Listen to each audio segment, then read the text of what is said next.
Ménard Jean-François. Nous, on est un GAEC à 2 associés, Jean-Louis Douillard et moi. On a en gros 200 hectares, un petit 200 hectares, production laitière. Et une petite production de céréales, culture de vente. Voilà. On a arrêté de labourer il y a 12 ans maintenant. Nous sommes maintenant en fin de conversion bio. Le groupe 30 000, c'est la suite, pour moi, la suite du groupe SMI Direct, SMI sous couvert, qui continue. Et puis ça rentre dans la logique de nos zéro phyto, quoi. Enfin, nous, on est en plein dedans et quel qu'on soit conventionnel ou bio, on a tous intérêt à travailler dans ce sens-là.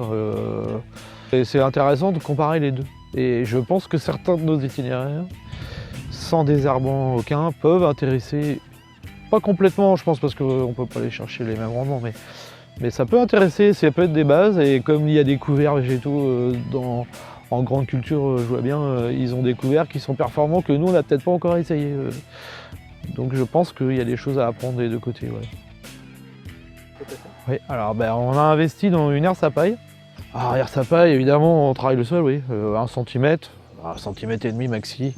Et puis surtout, on éparpille, on lacère un peu les pailles, on a une meilleure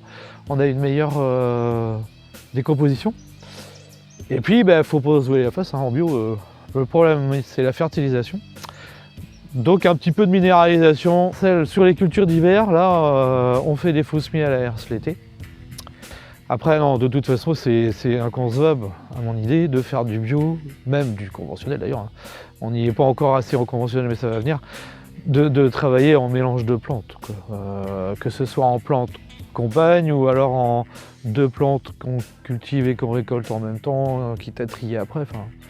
Donc on va partir avec un trèfle incarnat pour occuper l'espace entre les colzas. Pareil pour le blé. On en a fait l'année dernière avec du trèfle incarnat. Dans le blé, l'année dernière, on avait fait l'essai. Ça avait très bien marché. Le blé était propre. Parce que le trèfle, il monte avec le blé, il va monter avec le colza, hein, on est d'accord. Il va coloniser tous les espaces. Il va empêcher la lumière d'arriver au sol, donc ça c'est très bien. Et le trèfle incarnat, on prend des variétés très primes qui fleurissent. Chez nous, ça va fleurir un trèfle incarnat au 20 avril, entre le 20 et 25 avril.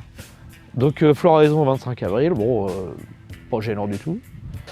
Donc quand on arrive avec la batteuse, on a la plante qu'on voulait, c'est-à-dire le blé ou le colza, avec une plante sèche qui ne tire plus d'eau depuis la fleur, c'est-à-dire qui ne tire plus d'eau depuis fin avril, qui est absolument pas gênante pour le battage, et puis qui a protégé le sol, donc c'est propre. Voilà. Alors après, évidemment, on fait pour les rendements en conventionnel, mais on a quelque chose de propre, donc ça compte aussi pour la batteuse.